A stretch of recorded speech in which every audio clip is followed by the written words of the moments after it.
Welcome to the Ages of Rock podcast with your hosts Bill Algie, Dennis Talbot, and Alan Tate. We are three guys who have one thing in common, a love of rock and roll. Our goal is to talk about all things rock. We hope you find this show intriguing, funny, and occasionally highly opinionated. Enjoy! Hey, welcome to the Ages of Rock podcast. It's Dennis and Bill, and we've got Christopher Williams with us this week. Woo. Yep, episode number 286, and we couldn't get you on 300 because we barely got you on 286. Yeah, we tried a week ago, and then we had a mix up and everything else. It's been crazy. No, actually, That was a while ago.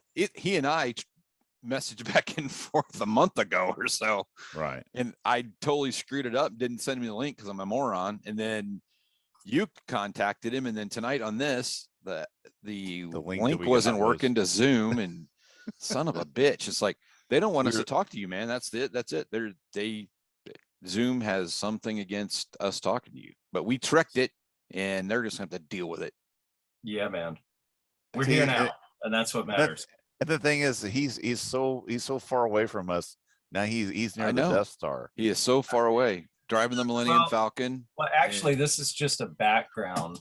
Oh, really? Damn Believe it! it or not, I'm not in outer space. I'm in my music room, and I've been working a lot in here recently, and it's a bit of a mess. So I can show you if you like. It's really up to you. It's your prerogative. Yeah, that's a wreck, man. You need to clean that shit up. That is ridiculous. I need to get some contractors. There's a bit of remodeling. Yeah. You got a hole in the wall. I mean, Yeah. Hey, I did see though. I get an awesome breeze through here. Winter gets a bit cold, nothing a hoodie can't fix, but yeah. Right. Did you get any rain today through the hole? Was it wet down there? No, not in here. It was wet up here. It was wet up here in Indiana. So yeah. I did see where you did was it you mirrored a whole drum set. Mm-hmm. That was cool that as was shit. How long did that take? I was like, it was spread out over months. I think it was total process was like 3 months, but how beautiful though.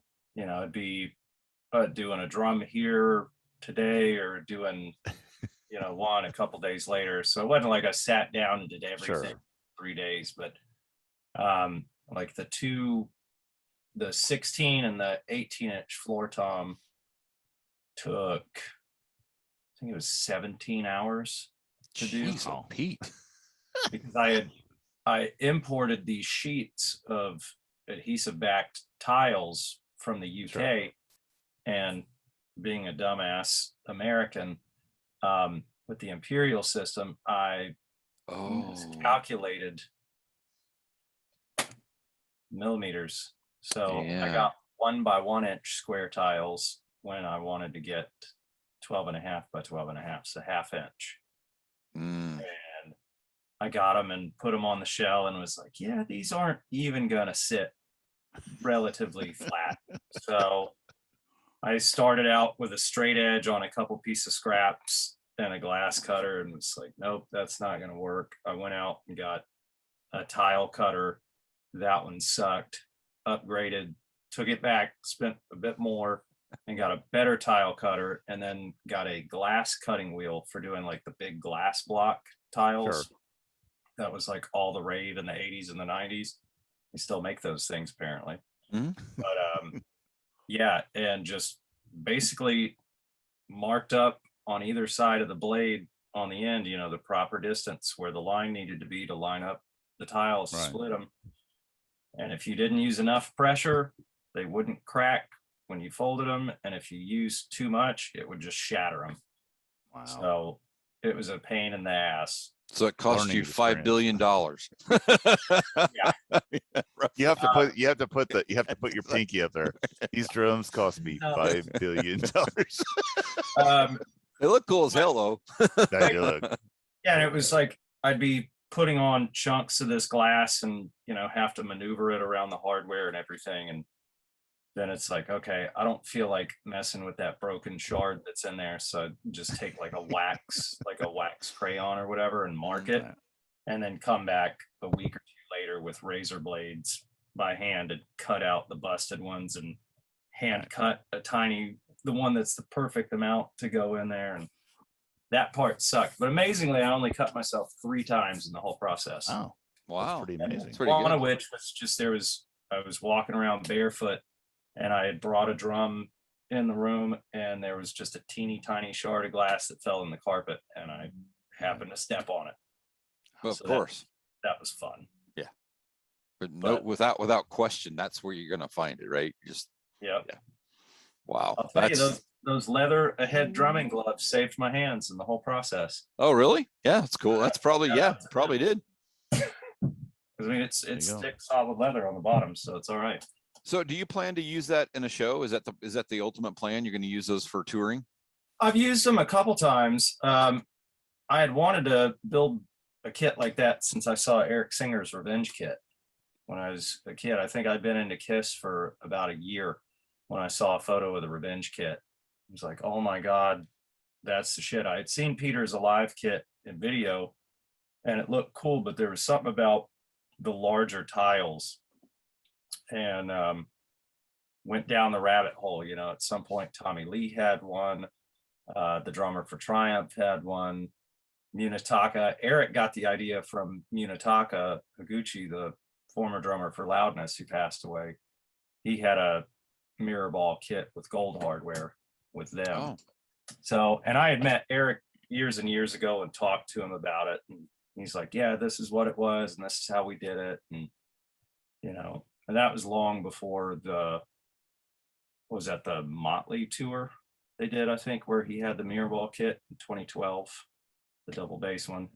Maybe. So could have been. It has been a project I've wanted to do since 97, I think. No, yeah. So I was Been able a day or two. Yeah. So I was able to do that back in 2019 and get that done. And I've taken it out. At the time, I was playing with an Australian rock band called Kato. Yes. Based here in the States. So we did a handful of shows here, regionally. So I took them out with them because that was like the glitzy looking, eyeliner type band and all that. And Right. it worked great. And then I showed him to Wolf and he goes, absolutely not. Are you serious? Wolf's more in that. He wants a destructive look. This guitar is always industrial looking. He's like going, wait a minute, that's a little. That's not an disco kind of. But what's funny is I showed him photos of it because the hoops I painted them red and they have a mirror chrome inlay down the middle of it. And so I showed him photos with steel hoops that I had put on there, and he goes, okay, well, that looks kind of cool. I'm thinking, like, how many mirror chrome drum sets have come through the band? This looks like mirror chrome, but it's brighter. And he's like, yeah, that's kind of cool. So we were getting ready to do M3 this recent July. And I go, hey, man, so you want the red kit or the mirror ball kit? Not those big disco drums, not those things. That's awesome. That's like, awesome. That's not metal. That's not metal, dude. Yeah. So who knows? You should loan them out to the Foo Fighters when they did their disco thing with their the DJ, their thing, thing. Yeah. You talk to Taylor and see if he wants to use them for the They're heavy as shit, But actually, I've got some right here. I've got matching cases that Mike Berg, the owner of, or the president of Humes and Berg, made me. I don't know if you can. Yeah, with that background. Can't see it because of that background. Oh, there you go. They look cool. So Wow, sparkly. It's a chrome colored base. Wow. But then he put in shavings of chrome plated steel, aluminum, crushed glass, and actual platinum flake as well. Wow. So the cases to carry them in weigh a shit ton, and then you put the drums in, which just adds to the shit ton, like a half a shit ton. So now you got three. Then you got a shit ton and a 3/4. Yeah, it's so about the bus has 1.25 metric shit tons. Yeah, there you go. Going back to metric versus imperial. Exactly. Standard. Yeah. So it has its own bus to be able to get back and forth, right? Yeah. Exactly. Yeah, the union guys go, we need extra money for the drum set. Exactly. We just can't do it. The awesome thing about the cases, it's funny this worked out because I had originally planned to be in Indianapolis right now. There's a massive percussion convention. It's basically Really? Where at? If you're familiar with the NAMM show, which is just a giant music trade show, it's basically that, but just drums and percussion. Oh, where's it at? It's in Indianapolis at the big convention center. Oh, It's a 3 or 4 day thing, but it runs from Wednesday to Saturday or Thursday to Saturday, I think. Saturday, Bill, go up so there. I need to run up there Saturday. It's only like 35 minutes from my house, so I need to run up there and just walk around and see who I can find. If you want to go, I can talk to Mike and see if he'll put you a pass at the door. That'd be cool. It's a lot of fun, man. There's drum shit everywhere. It's PASIC, the PASIC convention. Oh, PAS, the Percussive Arts Society. Wow, that's cool. Very cool. But yeah, it's not very far. When he built these, he was sending me photos and keeping me up to date. Originally, we were going to do. I wanted to do mirror chrome cases because you can chrome dip plastic. Sure. And within a couple minutes, I go, no, because that's going to scratch and look ugly as hell. No. So then he came up with this whole concept and told me everything he was doing with them. And at one point, he's like, yeah, dude, we flame test the cases too before we put the padding in there. And I go, what? He goes, yeah. So I basically put it in a super hot gas oven and torched, your first cymbal case, and it came out fine. I just buffed it off and we built you a new one. So I'm like, okay, cool. That's good to know. Cool. All right. So shout out to Mike Berg. Like everybody's like going, hey, the volcano's exploding. And like going, oh, my drums are safe. Yeah, exactly. Take them out, but it'll be fine. The house is burned down, but have the case. There's a drum kit there, and have one case made big enough where you can crawl into it too. Exactly. It's like a safety. So I'll just like a safer down the river with my little paddle. Was that done there in Nashville, or is it somewhere else? What, the cases? Yeah. They're East Chicago, so they're just over the line in I guess it's Indiana. Mm-hmm. Gary, I would think so. Ooh. Yeah. Gary Hammond. Yeah, it's a rough area. Just outside of there, because it's this whole industrial area. Yeah. I've been there. Trust me. It's pretty industrial. That's for sure. It's scary. Cool. Talking about industrial. Oh yeah. Oh. See, I got one of these. This is a great album. And you're going to be. You just went to you go to San Antonio? Sucks. That background's fucking up my. Yeah. I thought you meant Dennis's background. No, my background really sucks. But anyway, I got one of the limited to 2000 pressed in red and white splatter vinyl. Isn't that nice? I love those. So I picked one of those up at Goodwill? what's the store down in Franklin? Goodwill.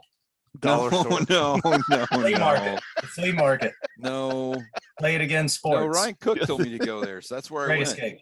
Oh, I know what you're talking about. I can't think of the name of that place. So I was at Phonolux, and they had one. So I had it, and I laid it down on top of some, on the stack of records next to me, because I was thumbing through some records, and then somebody asked me a question, and I turned around and looked, and somebody picked it up and walked off with it, and they bought it. By the time I found it, they were at the line. I'm like, son of a bitch. I would have beat them up.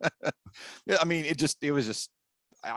I'm sure the guy thought I didn't want it because I just left it laying there, but I turned around to talk to somebody. And is Phonolux the one you said in Franklin, right? I think it's on the south side of Nashville. I don't know exactly. Is that the one where you go in and there's all the posters everywhere? Yeah, that place, I've been in there once. That place is killer. Yeah, it's nice. That's the one place I didn't go to, and next time I'm down there, that's where I'm going to.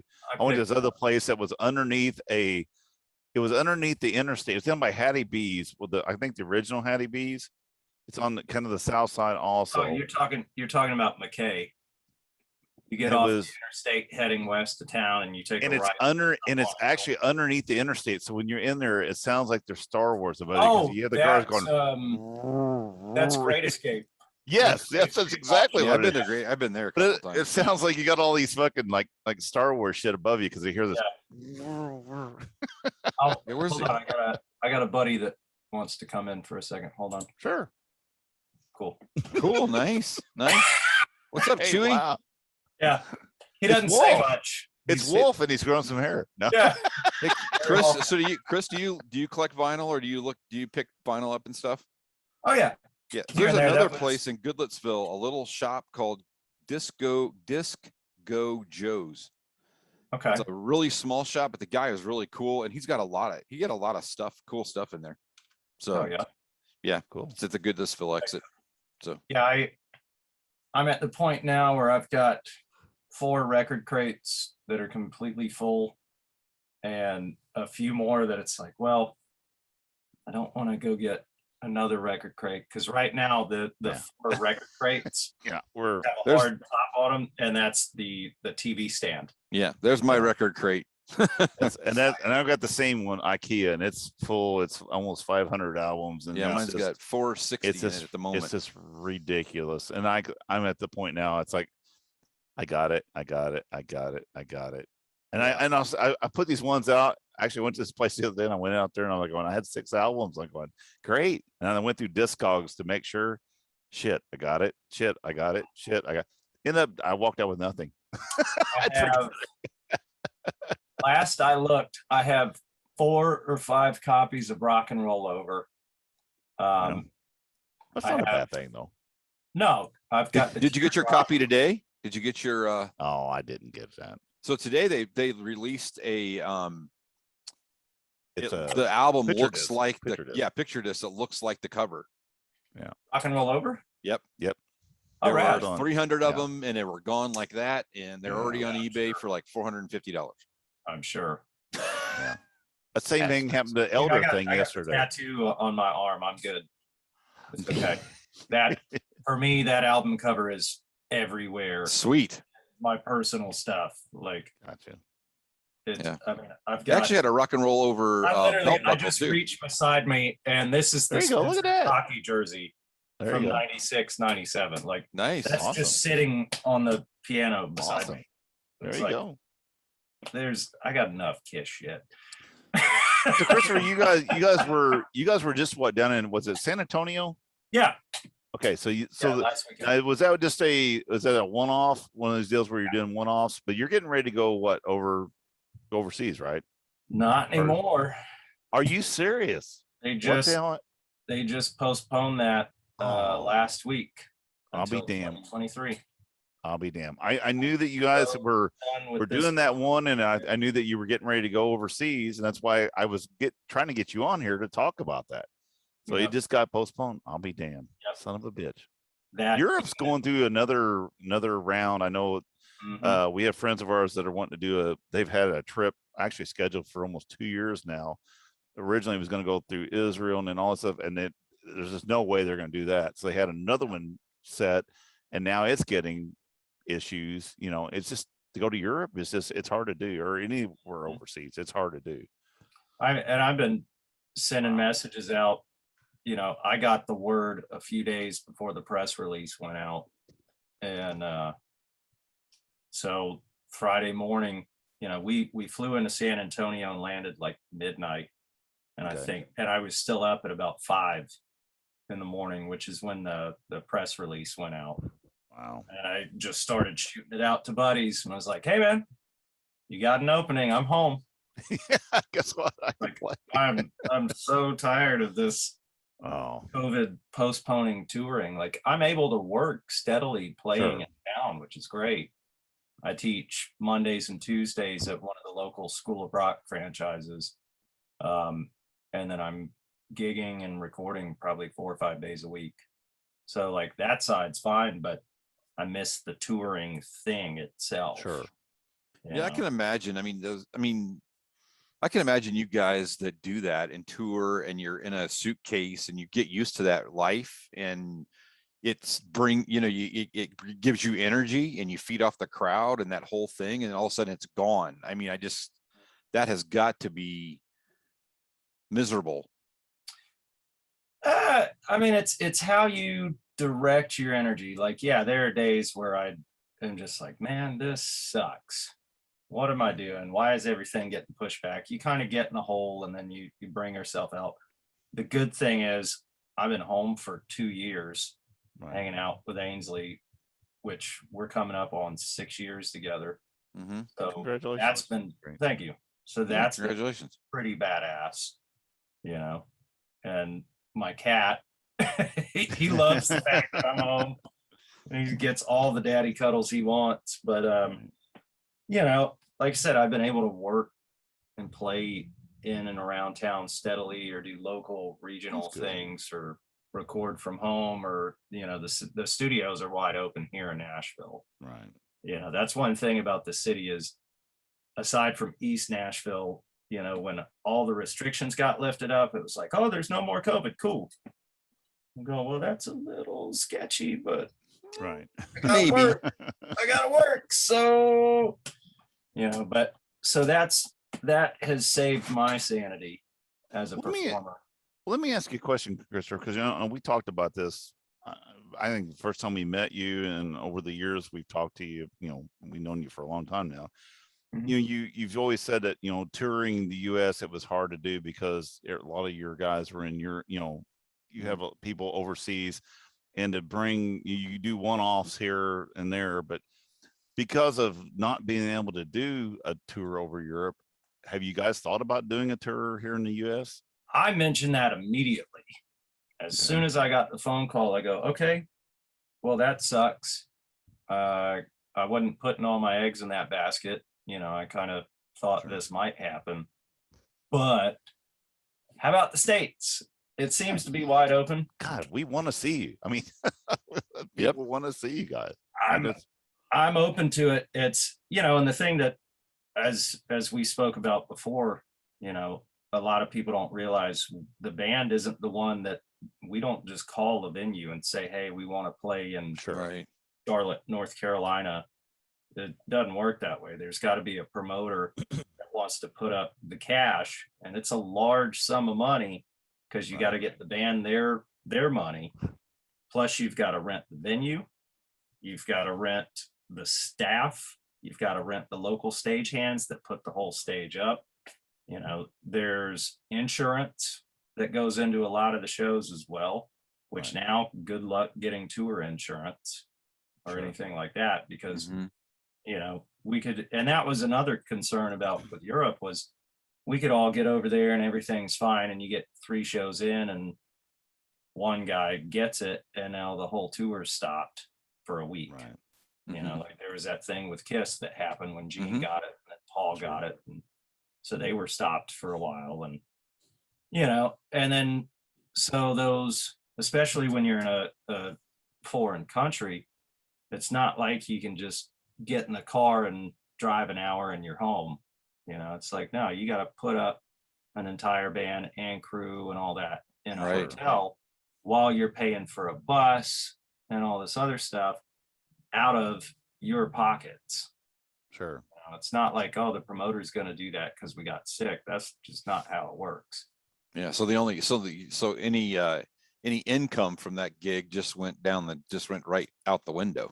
Yeah. So could we see more of these one-offs? So like what you did with the San Antonio, could you see more of those happening? I know there are some offers for next fall coming in. I'm hoping that, now that the news that we're not going to be in Europe this winter, maybe we'll be here in the spring. I know everybody's on board with that, but like I said, it's not like we can just call places and book it. Managers and labels and all that have to talk to promoters. They all have to get on the same page. Then you have to schedule what's available when, where it makes the most sense to route the thing, because you don't want to drive 3 states over and then go 5 states the other way, passing through where you just came. So yeah, right.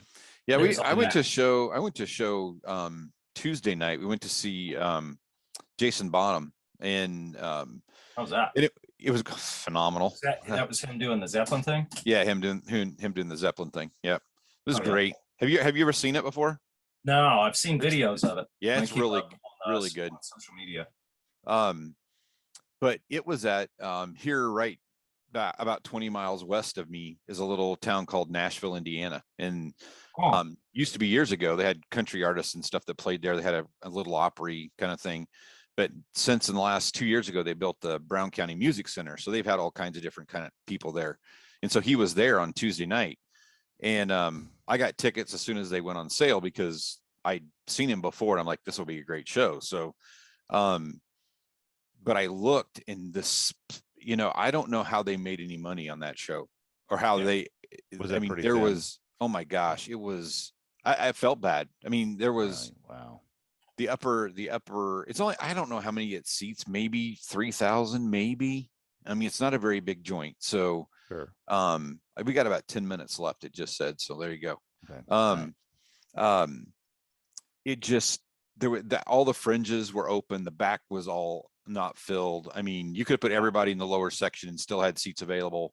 And I felt bad because it's like, that's horrible because it's a great show. It's a great show.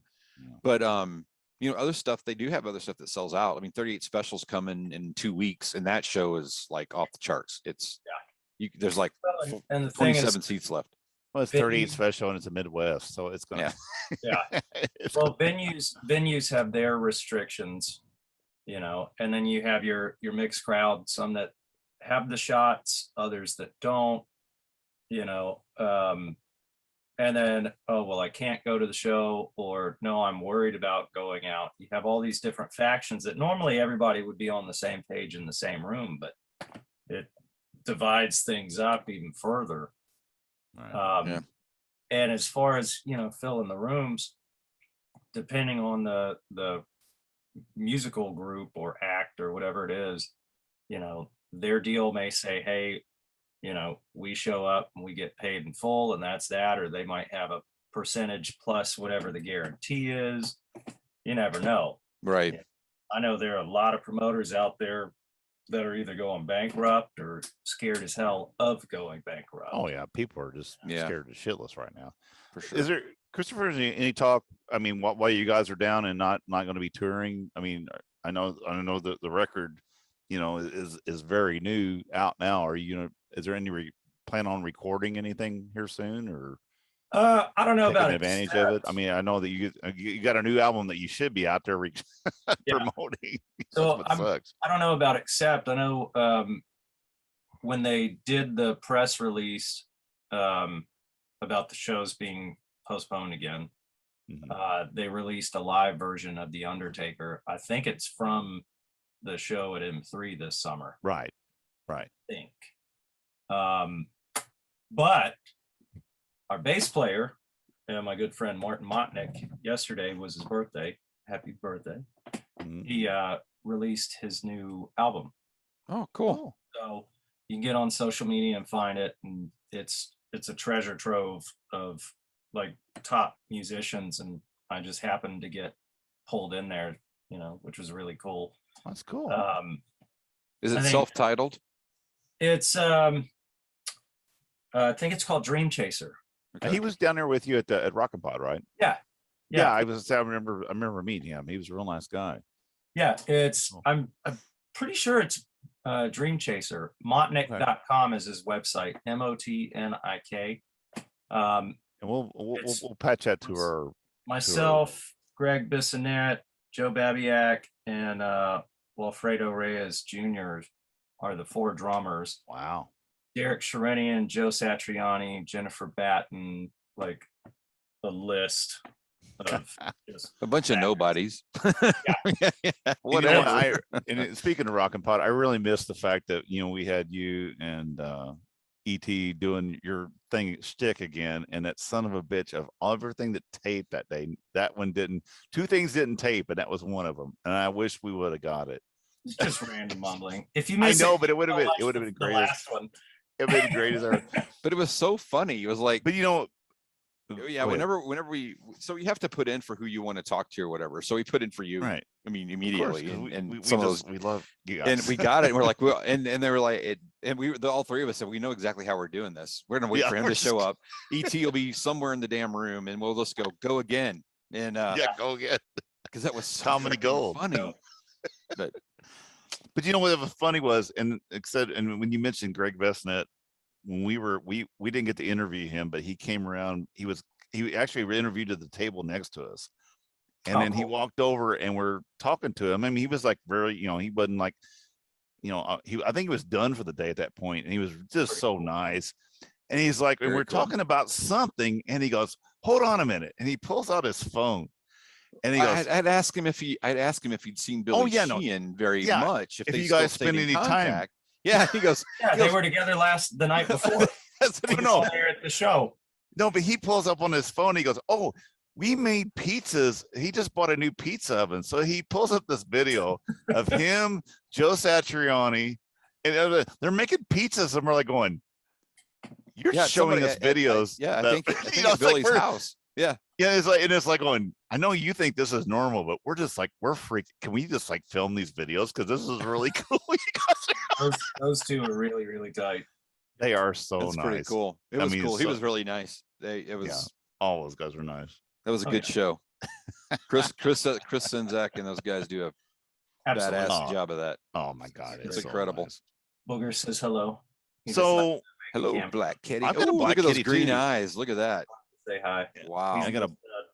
I got a Black Kitty too. Salem's around here somewhere. Actually, he comes up here and he takes a shit and he leaves. Every episode. Every episode. Hey, I made you something. Like, hey, by the way, here's my shit. You fed me, so now I'm going to give you something in return. Yep. So Christopher, if we come to Nashville, where are you playing out? You just playing random places through the week? Yeah, pretty much. Okay. I do the downtown thing. I do the showcase stuff. Okay. Any of these theme nights, like, okay, it's a Motown night, or, I got a message yesterday and I got a pass because I'm going to be out for Thanksgiving with my family, but somebody hit me up about an Earth, Wind and Fire tribute show. Oh, wow. That'd be cool. Yeah, I'm down. I love that. Yeah, that's so cool. There may be a chance I'm going to be in early December sometime coming down there. And if I do, I'll just text you ahead of time. If you're going to be playing out somewhere, I'd like to come see you play. Absolutely. So even if it's, no matter where it's at, I'll just, my wife and the girls will be shopping and I'm like, fuck you guys. I'm going to go do something. I do a gig with my friends on Wednesdays. There's a rock club downtown called Bowie's. Yeah. Oh, Bill, we just talked about that. Yeah. I'll go down and do like the evening shift and play bass.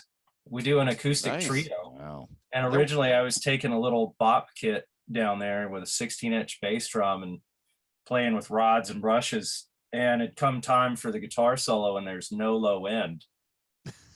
Or the singer would leave the stage to have a break and it'd just be the guitarist and me, and he'd go to solo and there's like nothing. So it's like, yes, I'm just going to play bass. Why not? I'll play roots and extended longs. Well, we got about 2 minutes left. So, okay. But I did go to Bowie's for the first time. I was down there, I don't know, maybe a month ago. And, that was when Mark Weiss had his book signing where he'd signed all the photographer. And then they did a show there at Bowie's, and Anthony Corder played, and then Jake and the Gilroys or whatever played. JJ and the Kilroys. Kilroys, there you go. Yeah. Killjays. Yeah, Killjays. And then Jake's dad was there. Yeah, he played too. Dad plays for Bon Jovi. Yeah. And he played that night with him for one song, which is really cool. But I played drums on his record actually. Oh, cool. Wow, cool. A lot of the crazy double kick shit. That's me. Nice. Awesome. I don't remember how many tunes it ended up being, but we did 2 or 3 different sessions. Cool. Yeah, it's a cool club. I love the big deer in the back with all the bras hanging from it. It's just like covered. The whole thing's covered. So we were questioning because Bill was there in the evening. Is it open during the day like the rest of the clubs? They open They open at 4. I At think. 4. Okay, so it's a later. It's a later. Yeah, 4 until 2 or 2:30. Gotcha. Okay. I'll be down there this Friday night. I guess tomorrow night we're doing the late shift. Monica Llewellyn, a woman that I play drums with, and there's a band. I got to give a shout out. Ains and I saw them Sunday. She's been doing a lot of acoustic gigs just to get out and play because it's been so long. And we'll play here in the neighborhood. This band, Jason Kane and the Jive. Oh, Three-piece. I gotta give a shout out to them because they're killer. They're playing before us tomorrow night at Bowie's, but it's like if Black Sabbath lived in the South for like 15 years and then moved to Detroit and met up with Grand Funk Railroad while I was down. Okay. Bill, take us out of here real quick. Yeah, we're going to be Chris, done. stay with us for a minute. Chris, thank you very much for hanging out. There won't be any, it'll be off. So I think we'll be done. But thanks, man. And I'm glad we got this set up. So where can people find you real quick? You can find Christopher at cwilliamsdrums.com and on social media outlets at cwilliamsdrums. Christopher is going to be offering a limited edition holiday personalized package soon for fans starting next week. He's also going to be working on new music with Ainsley, and you can visit that website, AINSLEY musicofficial.com. His holiday package includes a pair of signature Ahead drumsticks, not available anywhere else, signed photo card, holiday guitar picks, hand-drawn holiday card, one of a kind that is, and a personalized video message. And I am Alan for the Ages of Rock podcast, and you can check us out, agesofrock.com, find our past episodes and social media links there. And until next time, peace out, people.